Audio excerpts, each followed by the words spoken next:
Hello बच्चों, कैसे हैं आप सभी। मुझे उम्मीद है कि आप बड़े अच्छे होंगे, बेहतरीन ढंग से पढ़ रहे होंगे। लीजिए, मैं आपके लिए पाठ 3 लेकर आया हूं आज, भू संसाधन तथा कृषि।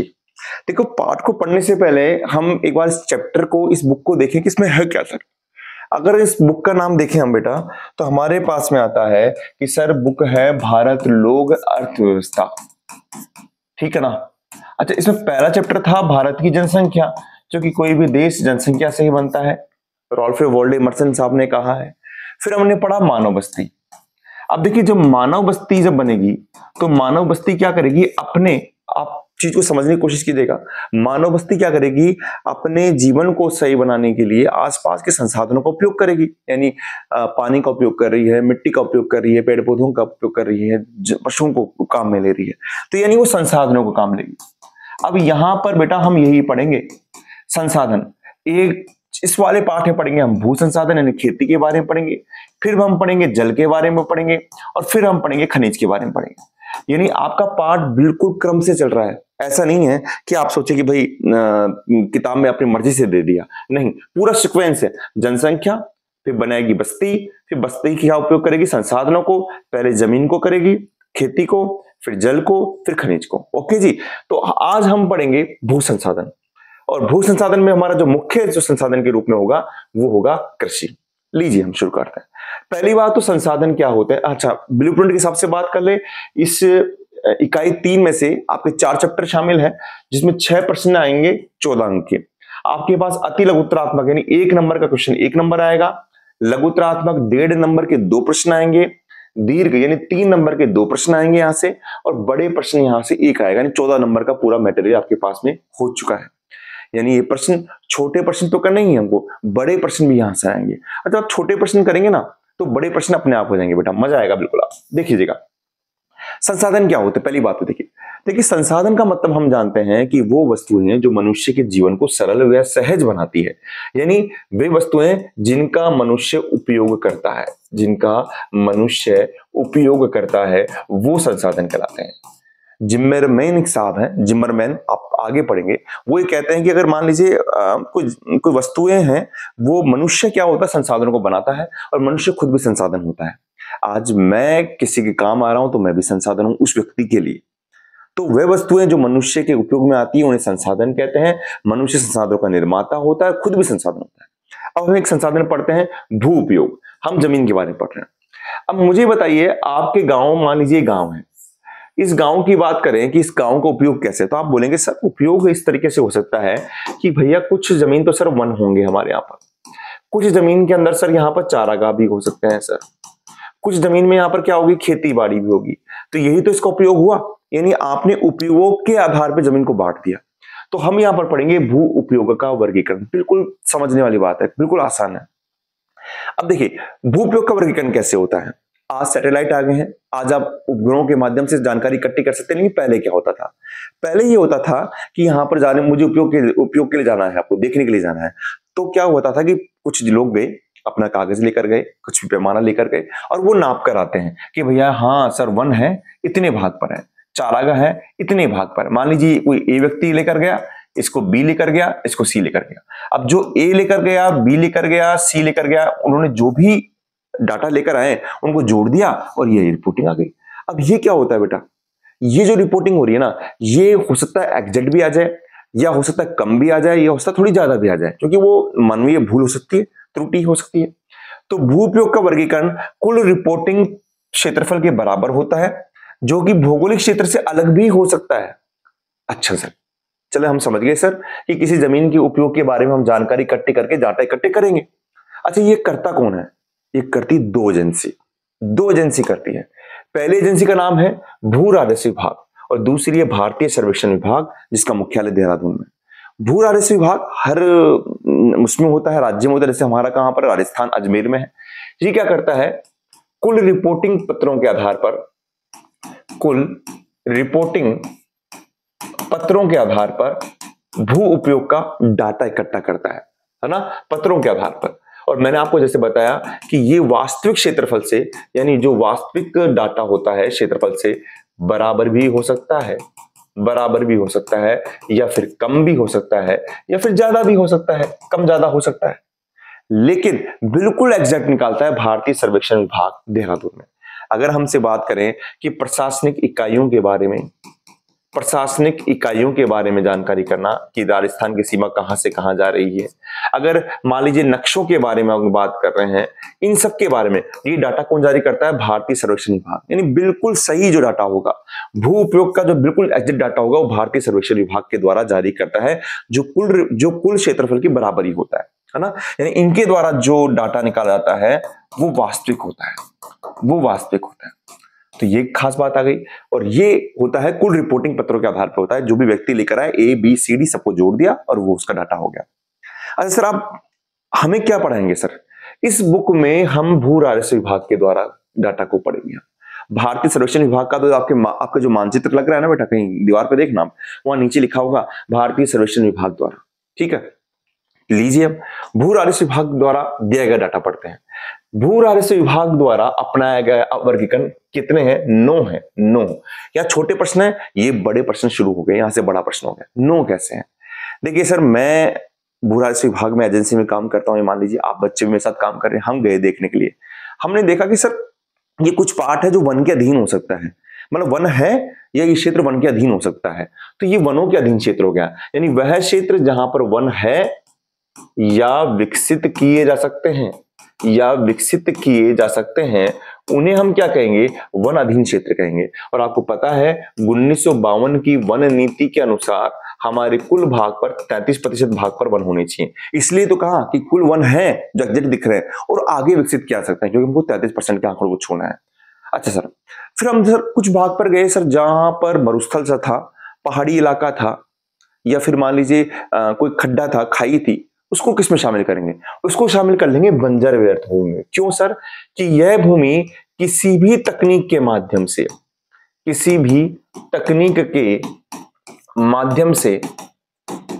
कृषि योग्य नहीं बनाई जा सकती। यानी बंजर व्यर्थ भूमि किसे कहेंगे? जो किसी भी तकनीक के माध्यम से कृषि योग्य नहीं बनाई जा सकती। ठीक है, तो इसको क्या कहेंगे? बंजर व्यर्थ भूमि कहेंगे।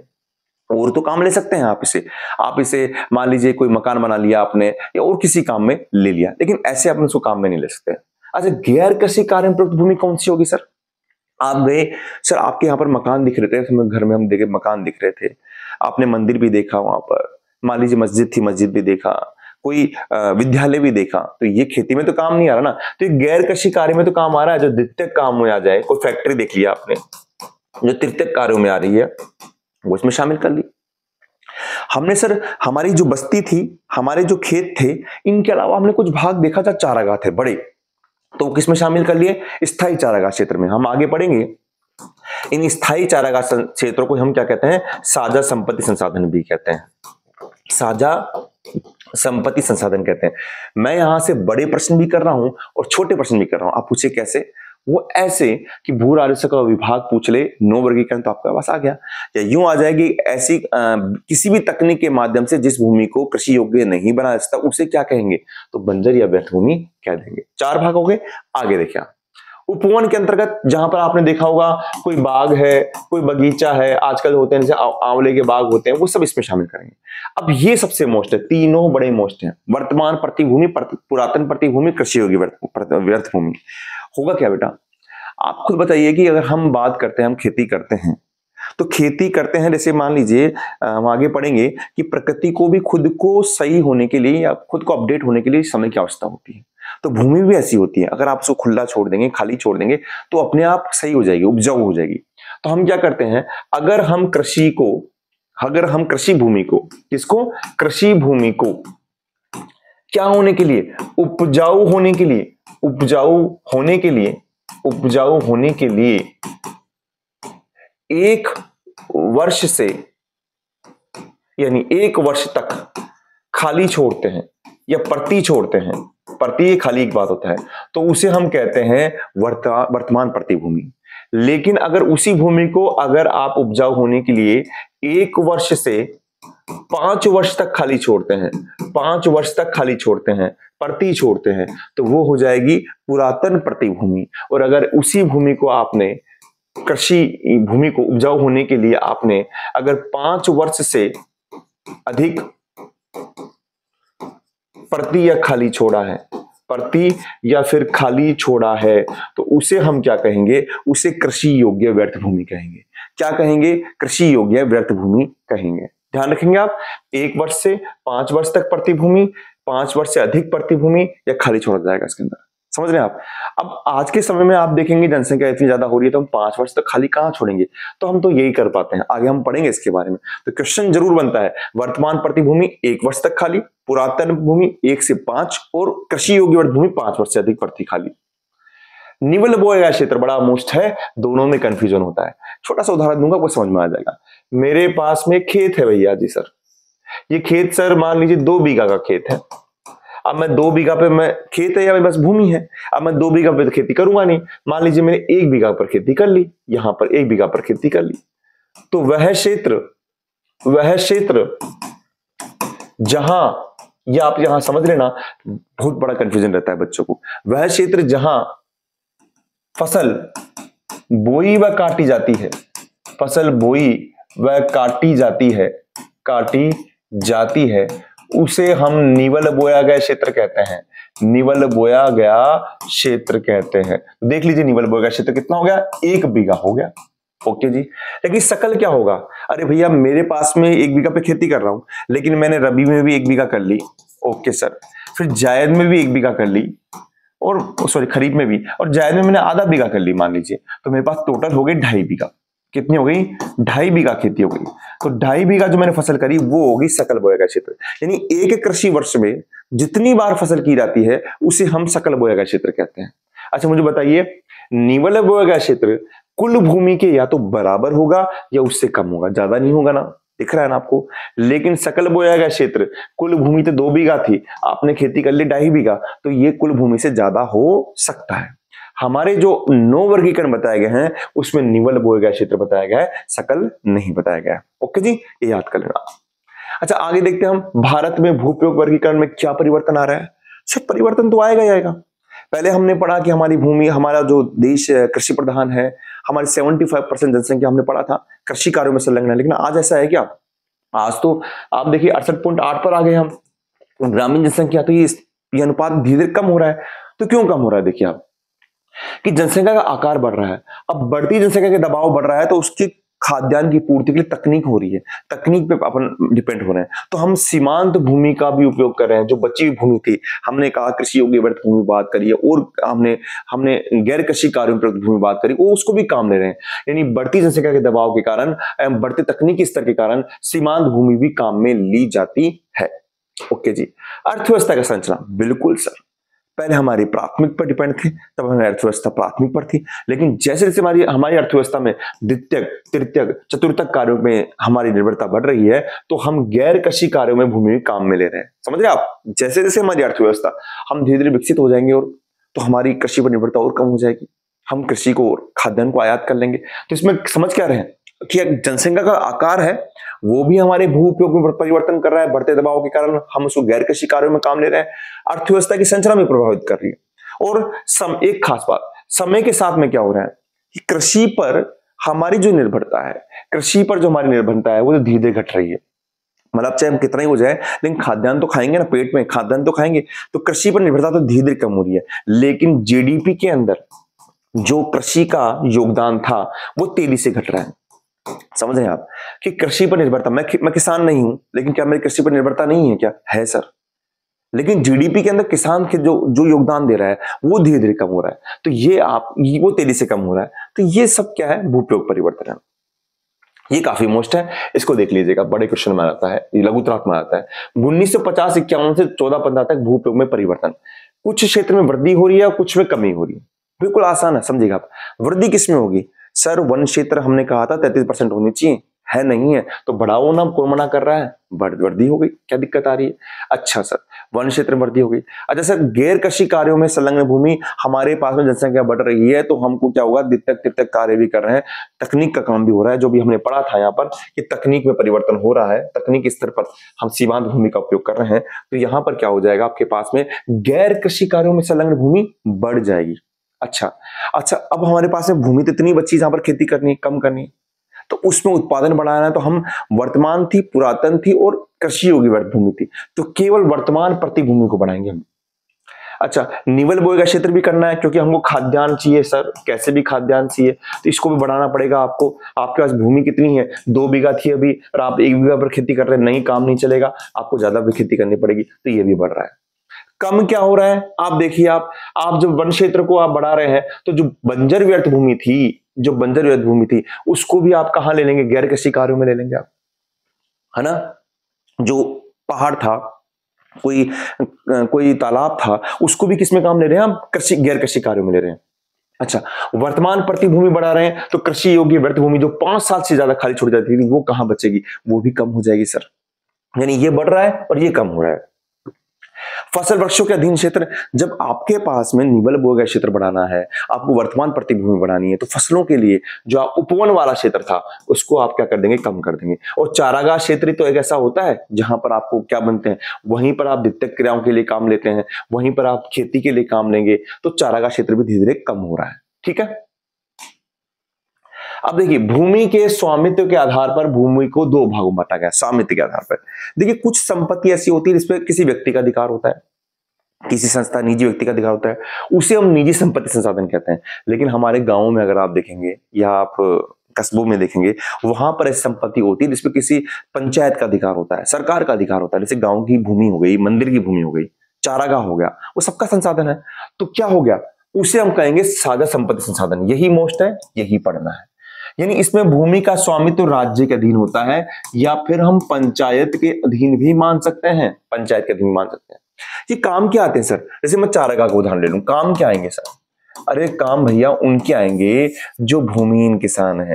बिल्कुल साहब, भूमिहीन किसान वो क्या करेंगे, या जो आर्थिक रूप से पिछड़े लोग आते हैं, या जो आर्थिक रूप से पिछड़े लोग होते हैं, आर्थिक रूप से जो पिछड़े लोग होते हैं, उनके लिए जीविका मतलब जीवन को जीने के लिए, उनके लिए वहां पर ये संसाधन काम आते हैं। क्योंकि इन क्षेत्रों से, जैसे चारागाह हो गए, वन हो गए, वहां से वो लकड़ियां इकट्ठी कर लेते हैं, जड़ी बूटियां इकट्ठी कर लेते हैं, शहद इकट्ठा कर रहे हैं, इस तरीके से। तो देखिए, ग्रामीण क्षेत्रों में भूमिहीन किसान आर्थिक रूप से कमजोर लोगों के लिए एक जीवन यापन का साधन है, क्योंकि वो यहाँ से लकड़ी लेकर जा रहे हैं, यहाँ से शहद लेकर जा रहे हैं, जड़ी बूटियां लेकर जा रहे हैं। लेकिन साथ में गांव की जो महिलाओं के लिए भी ये बहुत विशेष महत्व रखते हैं, क्योंकि वह पशुओं के लिए चारा और ईंधन हेतु लकड़ी यहाँ से ले लेती है। ठीक है, तो सारा संपत्ति संसाधन को हम प्राकृतिक संसाधन यानी सामुदायिक प्राकृतिक संसाधन भी कहते हैं। वेरी मोस्ट है, याद रख लेना परिभाषा, कि सारा संपत्ति संसाधन समुदाय के अधीन होते हैं, ये सरकार के अधीन होते हैं, ग्रामीण क्षेत्र के भूमिहीन किसान होते हैं, आर्थिक रूप से पिछड़े लोग होते हैं, महिलाओं के लिए एक जीवन दायिनी का काम करते हैं। अब देखिए, भारत में कृषि भू उपयोग, देखिए भारत में अगर कुल कृषि भूमि संसाधन की बात करें हम, कुल कितना है, तो जो निवल बोया गया क्षेत्र है ना, वो इसमें शामिल किया जाएगा, जो प्रति भूमि जो छोड़ेंगे वो, और कृषि योग्य व्यर्थ भूमि, ये सब मिलाकर हमारे पास कुल कृषि भूमि संसाधन होगा। और भारत में हम देखें, आप भारत छोड़िए, आप अपने गांव की बात करें, जिस व्यक्ति के पास जमीन होती है ना, उसी को आप सामाजिक और आर्थिक महत्व देते हैं। यानी जो भूमि का होना, कृषि भूमि का होना, वो किसी की सामाजिक स्तर को बताता है। तो देखिए, भू संसाधनों का महत्व उनके लिए है जिनकी आजीविका कृषि पर निर्भर है। भूमिहीन व्यक्तियों को गांव में गरीब माना जाता है, और जिनके पास जमीन होती है उनका सामाजिक और आर्थिक महत्व गांव में होता है। ठीक है, अब देखिए अगला टॉपिक है भूमि बचत तकनीक। ये कैसा है सर, जैसे आपके पास में आपके पिताजी 10,000 रुपए कमाते हैं, तो उसको बचाएंगे आप कि भैया उसको कैसे भी करके मैं अपने महीने का खर्चा निकाल दूं, तो वो भूमि के लिए है। भूमि बचत तकनीक का मतलब होता है कि आप अपने निवल बोए गए क्षेत्र, मान लीजिए मेरे पास में ये भूमि है और मैं इसमें किस प्रकार से अपने निवल बोए गए क्षेत्र को बढ़ा सकता हूं। 2 तरीके से बढ़ा सकता हूं सर। एक तो मैं क्या होऊंगा कि प्रति इकाई क्षेत्र में फसल विशेष की उत्पादकता बढ़ाई जाए। मान लीजिए मैं मरुस्थल इलाके में रह रहा हूं, तो मैं ऐसी फसल उगाऊं जो फसल शुष्कता को सहन करे। बाजरा हो गया, आपके पास में ज्वार हो गया। अगर पानी वाले क्षेत्र में रहता हूं तो मैं वहां पर मैं चावल है, जूट है, मैं ये उगाऊंगा। यानी किसी प्रति इकाई क्षेत्र में फसल विशेष की उत्पादकता को बढ़ाई जाए। और दूसरा काम, अगर मुझे भूमि को बचाना है तो भूमि का गहनतम उपयोग करना पड़ेगा, क्योंकि जनसंख्या ज्यादा है ना सर। तो कृषि भूमि का गहनतम उपयोग किया जाए। और गहनतम उपयोग कहां किया जाएगा, भारत जैसे देशों में जहां श्रम की अधिकता है, ये सूत्र आता है कि कृषि सघनता किसे कहते हैं। समझ रहे हैं ना आप? भूमि बचत तकनीक कैसे होगा कि आप किसी फसल व स्पेशीज की उत्पादकता को बढ़ाए और भूमि का गहनतम उपयोग करें। कृषि सघनता क्या होगा कि सकल बोया गया क्षेत्र बटे निवल बोया गया क्षेत्र इंटू 100। जैसे मान लीजिए ये आपके पास में सकल बोया, आपके पास कुल भूमि 2 बीघा थी, मैंने बात की थी। आप मान लीजिए 1 बीघा में उगाते हैं और आप खेती कितनी करते हैं, 2 बार करते हैं, तो आपके पास में सकल कितना हो गया, 2, निवल बोएगा कितना हो गया, 1 इंटू 100, यानी आप 200% आप खेती को कर रहे हैं, दुगनी खेती कर रहे हैं, क्योंकि आप 2 बार हो रहे हैं। तो सकल बोएगा ऊपर आएगा, निवल बोएगा जो कुल भूमि के बराबर होता है वो नीचे आएगा, इंटू 100। सूत्र को याद कर लीजिएगा। अब भारत में फसल ऋतु, यहां से छोटे प्रश्न बनते हैं, आया हुआ भी है। ये खरीफ की ऋतु, ये खरीफ की फसल किस प्रकार, ये दक्षिणी पश्चिम मानसून के समय कौन सी फसल बोई जाती है ना? तो इस तरीके से देखिए आप इसको शुरू करें। हम शुरू करते हैं इस फसल को मई जून के अंदर शुरू कर लेते हैं, जून जुलाई के अंदर। इस समय क्या होती है, बारिश होने वाली है। बारिश कौन सी होने वाली है, दक्षिण पश्चिम मानसून से बारिश होने वाली है। तो इस समय हम ऐसी फसल उगाएंगे जिसमें सिंचाई की आवश्यकता नहीं होगी। वो फसल होगी ना, वही हमारी खरीफ की फसल होती है कि दक्षिण पश्चिम मानसून के साथ बोई जाने वाली फसल। ये कौन सी है सर, ये आपके पास में जिसको पानी ज्यादा चाहिए, आपके मान लीजिए चावल हो गया, आप कपास को भी ले लेंगे आप इसमें, बाजरा जो पश्चिमी राजस्थान में पानी तो आ ही रहा है, ज्यादा पानी तो नहीं चाहिए, बाजरा हो गया, मक्का हो गया, ज्वार हो गया। ये तो यहाँ प्रश्न क्या बनता है कि खरीफ की फसल दक्षिण पश्चिम मानसून के साथ बोई जाती है। इसमें उष्णकटिबंधीय फसलों को शामिल किया जाता है और जून से सितंबर, यानी आप ये मान लीजिए कि जब बारिश शुरू होती है उस वक्त बोई जाएगी, उससे थोड़ा सा पहले अपन फसल को बो देते हैं। आपने कहते हैं ना कि हमारा मानसून, हमारे जो कृषि वो मानसून का जो है, तो फसल बारिश आने से पहले बो देते हैं, उम्मीद करते हैं बारिश आएगी, आती है, अच्छी फसल होती है और सर्दियों से पहले, दिवाली से पहले हम काट लेते हैं इसको। इसमें सिंचाई की आवश्यकता नहीं होती है। उत्तरी भारत में बात करें तो चावल, कपास, बाजरा, मक्का है। दक्षिणी भारत में बात करें तो वही है चावल, मक्का, ज्वार, मूंगफली है। चावल इधर भी है, चावल इधर भी है। रबी की फसल, ये शीतोष्ण कटिबंधीय फसल है और अक्टूबर से नवंबर, यानी सितंबर के बाद में अक्टूबर, यानी दिवाली के टाइम से अक्टूबर से मार्च, माफ कीजिएगा, मतलब दिवाली के टाइम बोएंगे और होली से पहले काट लेंगे। होली के लगभग अपन काट लेते हैं, तो ये थोड़े से त्योहारों का सीजन भी चल गया है ना।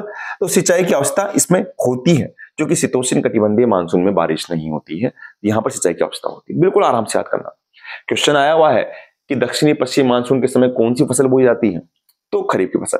अच्छा, इसमें खास बात और है, सिंचाई की आवश्यकता नहीं होती है, लेकिन जनवरी और फरवरी में जब सर्दियों में बारिश होती है उसको हम मावट कहते हैं, और वो मावट गेहूं के लिए, चने के लिए बहुत अच्छी होती है। तो क्वेश्चन बन जाता है कि मावट जो है वो किस फसल के लिए, किस ऋतु के लिए अच्छा है, तो खरीफ के लिए नहीं है, रबी के लिए है। और रबी के देखिए गेहूं, जौ, चना, सरसों, और यहां पर चावल, मक्का, मूंगफली, ज्वार, यानी यहां भी चावल आ गए हैं। फिर आपके पास में जायद है, जो बीच का जो गैप बनता है अप्रैल से जून का, है ना। मार्च में वो आपने काट ली थी तो अप्रैल आ गया और जून तक का। इसमें सब्जियां, फल, चारा और चावल और सब्जियां फल आती है, यानी चावल यहां भी आ रहा है। अब चावल आपके तीनों भागों में आ रहा है, आप इसको समझिए। इसका कारण क्या है, तो आप यूं देखेंगे कि दक्षिणी भारत के अंदर चावल तीनों फसल ऋतु में आ रहा है। इसका कारण है अधिक तापमान, पहली बात तो, तथा वायु में नमी यानी आर्द्रता, इसके कारण ये हो रहा है। दोनों चीजें हो रही है। और चावल की 3 किस्में होती हैं जो पश्चिम बंगाल में है, ये देख लीजिए आप। पहली तो है, आप यूं याद करिए, ओ अमन बोराला, ओ अमन बोराला। तो देखिए, ओ से ओस, अमन अमन हो गया, बोरा से बोरो हो गया। अब देखिए, बोरा कब ओढ़ते हैं, सर्दी में ओढ़ते हैं ना, तो ये शीतकालीन, यानी शीतकाल में बोई जाने वाली फसल है चावल की, है ना। ओस, सबसे पहले गर्मी आएगी या बारिश आएगी सर, अब आप बताइए इस हिसाब से इसमें क्या करेंगे। तो यहां पर क्या होगा सर कि पहले हम लेंगे इसमें ग्रीष्म काल, यानी ग्रीष्म काल में कौन सी होगी आपके पास, ओस। और अमन, जब बारिश आएगी तभी अमन आ जाता है, पूरा शांति हो जाती है। तो ये वर्षा काल में कौन सी होगी आपके पास में, अमन हो जाएगी। ठीक है, ये 3 फसल हो गई। अब कृषि के प्रकार, ये क्वेश्चन बड़ा ही मोस्ट है लघुत्रात्मक में, कि आर्द्रता व नमी के आधार पर कृषि के प्रकारों को 2 भागों में बांटा गया है। आर्द्रता व नमी के आधार पर कृषि प्रकारों को 2 भागों में बांटा गया है, इसको ध्यान रखेंगे आप। पहला है सिंचित कृषि और दूसरा है वर्षा निर्भर कृषि। अब देखिए, सिंचित कृषि, आप सिंचाई किस रूप में कर सकते हो? मान लीजिए हम पश्चिमी राजस्थान भारत की बात करें, राजस्थान की बात करें, तो ऐसे कुछ क्षेत्र भी होते हैं जहां बारिश होनी चाहिए थी लेकिन बारिश नहीं हो पाई। बाजरा है, आपने उगा दिया लेकिन बारिश नहीं हो पाई है, मानसून कमजोर हो गया है। तो किसी भी फसल की रक्षा के लिए अगर सिंचाई करेंगे तो उसे रक्षित सिंचाई कृषि करेंगे। और अगर मान लीजिए हमको सिंचाई को, हमको फसल को बढ़ाना है, उत्पादन को बढ़ाना है, जैसे चावल है, पंजाब हरियाणा के अंदर मान लीजिए आप कर रहे हैं, चावल कर रहे हैं, और वहां पर बारिश तो हो गई है लेकिन और उत्पादन को बढ़ाना है। तो अगर उत्पादन को बढ़ाना है तो उसको उत्पादन सिंचित कृषि कहेंगे। एक बात मैं बता दूं, सिंचाई का मतलब बारिश से, वर्षा से नहीं होता है। अगर किसी भी क्षेत्र में वर्षा आ रही है तो वो सिंचाई नहीं होता है। सिंचाई का मतलब होता है कि वर्षा के अलावा आप पानी को और रूप में डाल रहे हैं, आप जैसे मान लीजिए नलकूप के द्वारा, बोरिंग के द्वारा, कैसे भी डाल रहे हैं, तो वो सिंचाई होता है, यानी अतिरिक्त पानी को डालना। तो या तो अतिरिक्त पानी रक्षा के लिए होगा या उत्पादन बढ़ाने के लिए होगा, दो प्रकार हो गए। ओके जी सर। अब दूसरा है वर्षा निर्भर कृषि। यहां वर्षा हो रही है, बारानी कृषि भी कहते हैं। ये दो प्रकार की है, शुष्क भूमि कृषि और दूसरा है आपके पास में आर्द्र कृषि भूमि। सर ये क्या? देखिए आप, शुष्क भूमि कृषि वो कृषि है कि जहां पर वर्षा तो हो रही है लेकिन वर्षा कम होती है, तो हम उस कम वर्षा के अनुसार ही फसल बोएंगे। वहां पर जो शुष्कता को सहन करने वाली फसल ही बोएंगे, यानी जहां पर वह क्षेत्र, जैसे पश्चिमी राजस्थान है, गुजरात है, जहां 75% से कम वर्षा होती है, तो हम बाजरा, मूंग, चना ये फसल उगा देते हैं। ठीक है, वर्षा तो हो रही है यहां पर, यहां वर्षा नहीं है, सिंचाई है, ध्यान रखना, अलग से पानी देना पड़ रहा है आपको। लेकिन आपके पास में जो आर्द्र कृषि भूमि है, यहां पर पानी खूब आ रहा है पहले से। अब पानी आ रहा है तो वहां बाढ़ भी आ सकती है, भूमि भी कट सकती है। इनको रोकने के लिए हम पहले से ऐसी फसल उगाते हैं जहां पानी भरा भी रह जाए तो कोई दिक्कत नहीं। तो यानी ये आर्द्र क्षेत्रों में की जाती है। ये वर्षा जल पौधों की जरूरत से अधिक होता है, जिसे बाढ़ मृदा अपर्दन होता है, इसलिए वे फसलें उगाते हैं जिन्हें पानी की अधिक आवश्यकता होती है। चावल, गन्ना और जूट। चावल, गन्ना और जूट, समझ गए आप? तो ये चीजें आपके समझ में वाली बात है। तो हमने, देखो कितना शानदार ढंग से आप देखेंगे आप, हमने क्या क्या पढ़ लिया सर। हमने अगर बात करें, मैं थोड़ा सा रिकैप कर लेता हूं आपको। हमने ये पढ़ा सर कि भू उपयोग वर्गीकरण भू राजस्व करता है, भारतीय सर्वेक्षण विभाग करता है। भू राजस्व विभाग केवल 9 वर्गीकरण करता है, वो हमने पढ़ ली है। इसके अलावा हमने भारत का कृषि में भू उपयोग पढ़ा, उसका जो परिवर्तन पढ़ लिया हमने। संसाधन जो थे, सारा संपत्ति संसाधन है, इसके बारे में हमने बड़े अच्छे ढंग से बात करी। काफी अच्छा क्वेश्चन बनता है हमारे पास। भारत में फसल ऋतुओं की बात करी। अच्छा, अब नेक्स्ट वीडियो में हम क्या पढ़ेंगे, मैं थोड़ा सा बता देता हूं आपको मैं। हाँ, कृषि का प्रकार पढ़ा आर्द्रता और नमी के आधार पर। अब नेक्स्ट वीडियो में देखिए आप, खाद्यान्न फसलें। देखिए खाद्यान्न फसलें, आप देखिए खाद्यान्न यानी जिसको हम खाते हैं, वही तो खाद्यान्न फसलें हुई। तो कैसे होगा, देखिए आप, अगर हम पूरे क्षेत्र की बात करें, भारत की बात करें, तो यहाँ कुल क्षेत्र के 66% पर खाद्यान्न उगता है। 66 मतलब 2/3 भाग पर। अब खाद्यान्न यानी जो हम खा रहे हैं, तो खाद्यान्न के अंदर हम अनाज भी शामिल करते हैं और दाल भी शामिल करते हैं। थोड़ा सा ध्यान से देख लेना आप, अनाज भी और दाल भी। अनाज पूरे देश के 54% भाग पर उगता है। इस खाद्यान्न में से भी 54% अनाज। अनाज दो प्रकार का है, मोटा अनाज और उत्तम अनाज। उत्तम अनाज में कौन सा पढ़ेंगे हम? गेहूं चावल पढ़ेंगे केवल। और मोटा अनाज में हम ज्वार, बाजरा, मक्का पढ़ेंगे। दाल 11% पे होता है, जिसमें अरहर और चना पढ़ेंगे हम। इसके अलावा हम क्या पढ़ेंगे, यहां पर तिलहन भी पढ़ेंगे। तिलहन में क्या आएगा आपके पास? सरसों आएगा, सोयाबीन आएगा। ठीक है, आपके पास में सरसों हो गया, सोयाबीन हो गया, आपके पास मूंगफली हो गया, है ना। इसके अलावा हम क्या पढ़ेंगे? वाणिज्यिक फसल भी पढ़ेंगे, अखाद्य फसलें। अखाद्य फसलों में क्या आएगा आपके पास में? रेशेदार फसल आएगी, कपास और जूट, और रोपण कृषि भी आएगी, जिसमें आप पढ़ेंगे चाय और कॉफी। तो हमको अगली वीडियो के अंदर हम इनको पढ़ना है हमको। तो मुझे उम्मीद है कि आपको ये समझ में आया होगा। मिलता हूं मैं नेक्स्ट वीडियो में। यहां से क्वेश्चन आपके पास बड़े शानदार बन रहे हैं, इस वीडियो में से बड़े क्वेश्चन भी बन रहे हैं। अब नेक्स्ट वीडियो में बात करते हैं। ओके बेटा, आप यूं पढ़ते रहें, मैं मिलता हूं नेक्स्ट वीडियो में। Thank you.